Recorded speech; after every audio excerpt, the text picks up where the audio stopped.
అంటే ఏపీలో assembly start అయింది నిన్నే.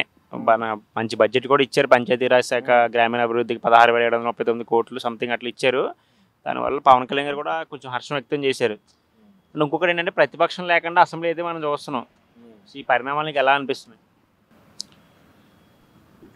పరిణామాలు ఏముంది బ్రో, అది వాళ్ళ అవగాహన, వాళ్ళ విధానం. సరే, వాళ్ళకి ఒక చిన్న గిల్ట్ ఏదో ఉన్నట్టుంది ఆ పార్టీకి ప్రస్తుతం. వైఎస్ఆర్సీపీ వాళ్ళకి తక్కువ మంది ఉన్నారు కదా, వాదించడానికి, పోరాడడానికి, గొంతు వినిపించడానికి వాళ్ళ దగ్గర శక్తి సరిపోదేమో అన్న ఫీలింగ్లో ఉన్నారేమో అని నా అభిప్రాయం. అసలు మెయిన్ ఆయనే రావట్లేదు కదా మరి అసెంబ్లీకి. ప్రతిపక్ష పార్టీ అధ్యక్షుడు అసెంబ్లీకి రాకుండా 5 సంవత్సరాల వరకు ఏం చేసినా వర్కౌట్ అవ్వదు బ్రో. సైలెంట్గా ఉండాల్సిందే. అలాగే చంద్రబాబు నాయుడు ఆ విషయం జగన్ గారికి కూడా తెలుసు. పార్టీని కాపాడుకోవడానికి, పార్టీ ఉనికిని చాటి చెప్పుకోవడానికి ఎంతకంత పోరాటం చేయాలి జగన్ గారు కూడా. ఆయన మౌనంగా ఉంటే ప్రజల్లోకి నెగిటివ్గా తీసుకునే వాళ్ళు నెగిటివ్గా, పాజిటివ్గా తీసుకునే వాళ్ళు పాజిటివ్గా వెళ్ళే అవకాశం ఉంది.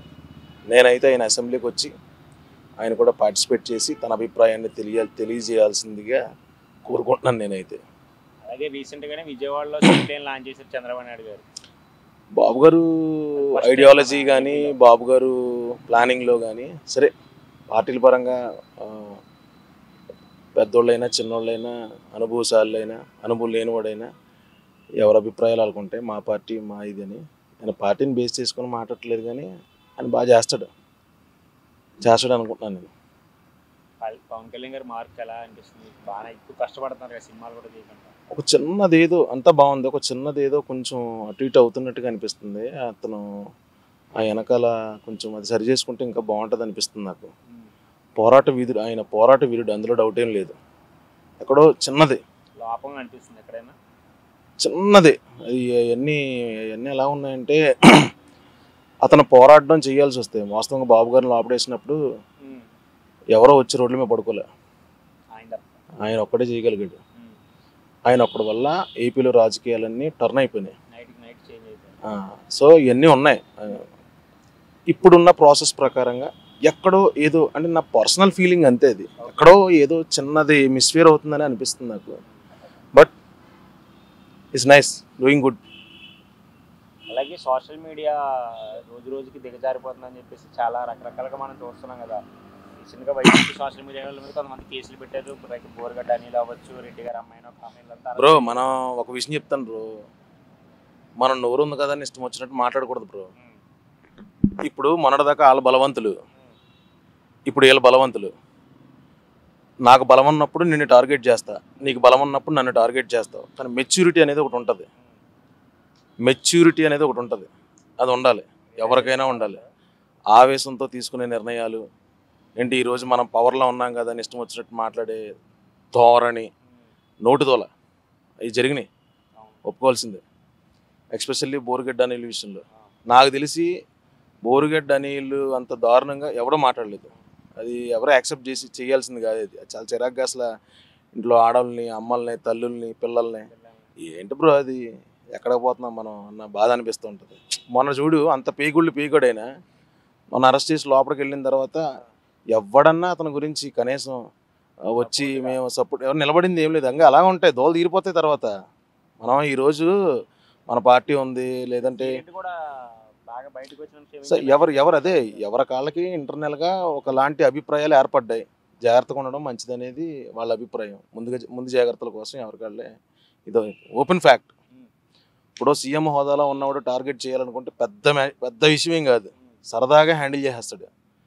బట్ వాళ్ళు ఇంకా ఆలోచించి నిర్ణయాలు తీసుకుంటున్నారు ఏమనుకుంటున్నాను నేను. ఎందుకంటే నోటితోల ఆవేశంతో చేస్తున్నారు.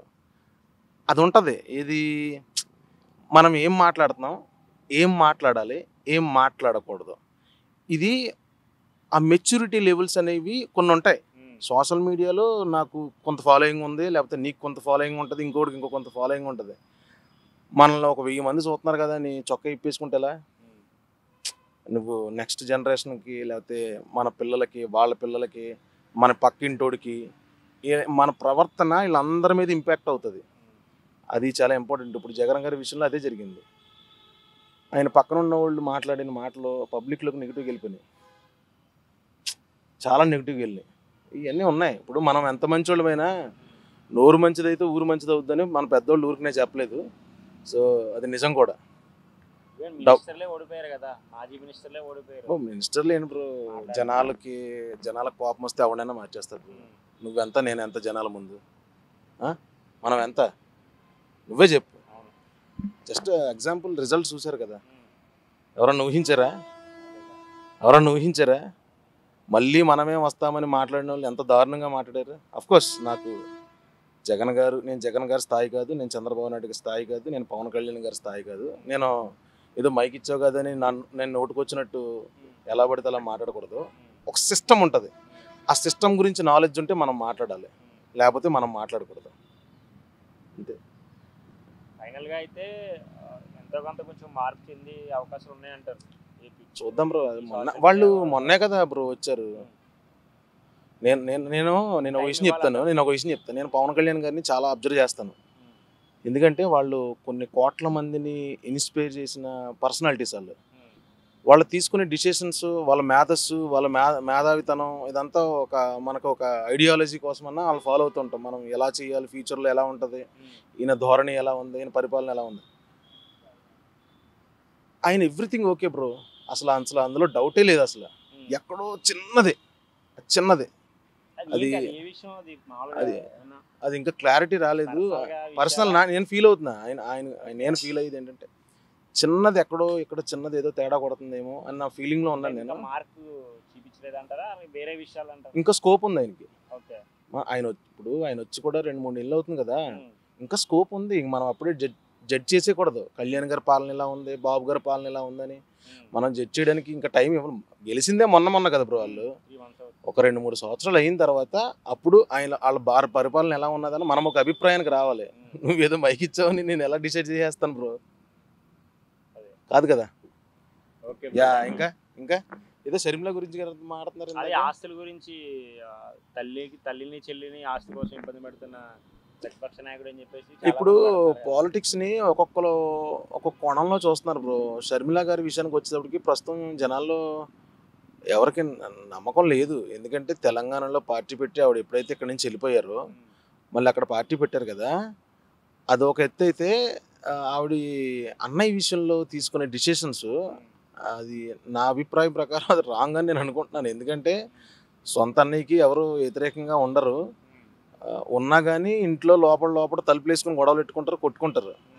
ఆవిడ డైరెక్ట్గా నువ్వు వేరు నేను వేరు అనే ధోరణి కనిపిస్తుంది కదా, అది ఆయనకి ఎఫెక్టే. అది ఆయనకి చాలా ఎఫెక్ట్. అది సొంత చెల్లి కదా, చెల్లి ఒకటి, భార్య ఒకటి, తల్లి ఒకటి.